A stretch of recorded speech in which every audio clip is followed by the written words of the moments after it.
My name is Sana. Thanks for being here. And I am a materials engineer. Woo! Hi. Obviously, you will gather I'm from Spain. I'm not from Barcelona. I'm not from Mallorca. And I've never been to Magaluf. So, being a materials engineer is difficult because I'm not surrounded by engineers in London, unfortunately. So every time I try to explain what I do to my family and friends, it's just impossible. We just have no common conversation. And it's particularly difficult when you go to a party, especially in London again, because normally people work in media, work for advertisement, work in finance, in charity, and none of them actually work for engineering. So imagine the conversation in a party. So what do you do?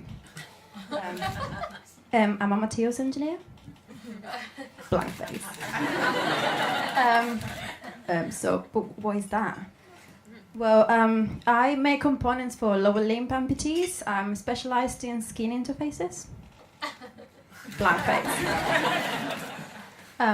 I make prosthetics. So then the conversation can go three ways. Number one is kind of like, cool. Do you need anything from the bar? And then the person disappears. Number two is like, my Uncle Harry has a prosthetic leg. Or number three is the most unlikely, obviously, which is where we would engage in a normal conversation where we talk about composite materials, Paralympics, and probably Oscar Pistorius. So being a woman in engineering is very difficult. It's not many of us out there. And even in the prosthetic field, prosthetics and orthotics, even if you go to the clinical side, there's of women that are prosthetists or they are clinicians or they are physios. But when you go to manufacturing, like I am, there's none of us. Just me and a lot of men. So it's hard. So this really influences my weekly schedule, and I'm going to read you an example of what my agenda is, basically. So, Monday, materials research. Tuesday, prototype testing. Wednesday, production support. Thursday, meeting, brackets. Fight with a lot of 50-plus-year-old men that always know better than you. Friday, work from home, brackets. Send passive-aggressive emails to all those attendees. But anyway, apart from prosthetics, I do have a lot of hobbies. I kind of define them as a little bit obscure. They tend to last about 3 months. So from the moment I basically buy all the equipment and I gear up for them, and then it takes about 3 months for me to crack them and just stitch them and move on to something else. So let me show you some examples of what I've done. I do have to commute a lot for work, so at some point I was basically gathering all my train tickets and put them in a lovely frame just to remind myself how much I spend in trains. I've done some work with polymeric clay, and I made some very Instagram-worthy trays that has no use tool. I've done some homebrewing. That ended up being called yeast infection. I've also done some neon signs, actually. This is my proudest achievement. I'm really sorry, Emma's dad. Apologies. I still have this one at home, actually. And the latest one has been baking. I've basically been stuck with baking for more than 3 months, obviously. And big fan. And the reason why I'm still going on with it is because I haven't cracked it. I realized that after 30 years of being myself, it has taken me 30 years to realize that it has a lot of science and engineering behind it. And I didn't know about it. I must confess that I'm a big fan of the British Bake Off. I don't know if anybody else is. Yep. Unfortunately, it has ruined my life. It has ruined my life because it's ruining my pocket. I spend my days buying sugar, butter, and flour. And to the point I've realized that butter has gone up by at least 20p since the last episode of the potato. It's also ruining my relationship with my boyfriend because the poor thing has to clean up after me every time I bake something because the kitchen looks like a massive bomb site. It's really bad. But anyway, so whilst baking, I had an epiphany back in December, and this is when I realized I could finally explain what I do to my friends and family, just basically talking about baking. So let's imagine ourselves in a pub. We're having a normal conversation, a non-engineering conversation.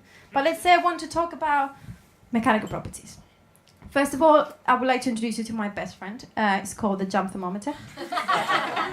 Best gadget ever. And sugar. I'm going to talk about sugar. So yeah, let's say we are casually in the pub. And I decide that I want to talk about mechanical properties of materials. Obviously, my friends don't understand this. So let's talk about making a sugar syrup. So water and sugar. We heat it up to 118 degrees. Perfect temperature for making Italian meringue. And making macaroons, by the way. We heat it up and then we leave it to cool down. So that we have an 80% content of sugar. So what we would achieve is a material that has or can withstand a lot of plastic deformation. Which means nothing to you probably at this point. Engineering terms would be a ductile materials, and the example I would give normally would be copper. Copper is a very ductile metal. But to my friends, I would say, just think about curly whirly. Ductile material. Now, let's go into the other side of the spectrum of the stress-strain curve. Beautiful. And let's get that syrup again. Let's heat it up to 152 degrees, perfect temperature for cinder toffee or honeycomb. And again, we lower the temperature down, cool it down, and we basically have 99% sugar. I'm probably making up these numbers, basically. And basically, we will achieve a material that is really, really tough, really strong. It doesn't withstand any deformation. If it snaps, it will just break and shatter into pieces. So we would say it's a brittle material, or extreme equivalent would be a ceramic. But because that's not too visual, let's look at these crystal meth looking sweets. Or hard-boiled sweets would be the same. So that would be the perfect example of a brittle material. Now, let's talk about my epiphany. That happened in December, when I was preparing myself to participate in the office bake-off. So I wanted to really show off. Obviously, you're raising money for charity, so might as well. So I decided to go for. I didn't do it for the fame. I decided to go for honeycomb cupcake, something I've never tried before. So I was there in the kitchen, heating up my sugar syrup up to 152 degrees. My boyfriend was obviously helping me, bless him. So there we were, with that blob of really, really hot sugar that could actually kill us. And there he was with a half a tablespoon of bicarb of soda.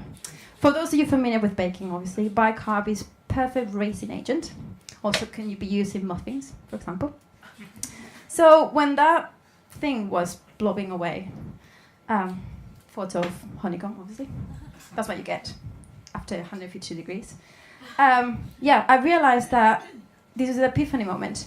I could totally explain material science with raisin agent and honeycomb. So think about what we're getting here. We're getting a closed cell structure that would be just exactly the same science behind making polyurethane foam.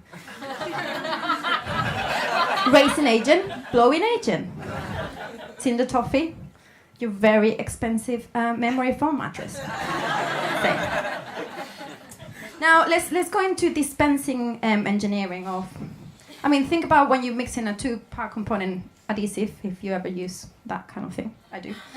And we have to know that obviously you need to mix your ingredients in a 1-to-1 ratio, 2-to-1, so you have to keep precision. That's why I normally lack of very much. So you know that you have to keep that precision, and the perfect example for me to tell my friends is, think about when you're making macarons. You need precisely 70 grams of egg whites to make macarons. It cannot be 65, it cannot be 75. It cannot be 2 eggs. It has to be precisely 70 grams of egg whites. And if you don't maintain that ratio and that precision, this is what you get. Rubbish. Needless to say, they went to the bin, obviously. Now, we can go further with all this material jargon and talk about metallography and crystallography and how... Think about steel, if you're familiar with steel, and how steel is made of a combination of carbon and iron, and depends on how much you heat it up and the conditions, you get different phases and different grain growth, etc., etc. This is just a random photo of some metal, probably. Just for the purpose of explanation. So we have that, and yes, I decided to give you an example of this with one of the technicals of the British Bake Off. I went for the Jaffa cakes. Yes, I made Jaffa cakes. Not everybody can do them. So I made my genuine sponge. I made my orange jelly. By the way, I did put a much more generous circle of jelly on my Jaffa cakes, unlike the shop bought ones. Such a rip-off. And then I took the time to melt my chocolate, put it on top, and just carefully put the little marks on the top and everything. Left them overnight and waited till the day after to carefully pack them, take them to work to show off again, basically. And what I didn't think is about all this crystallization and all those things that I had studied for years and just completely dismissed them. And what I found in the morning was this.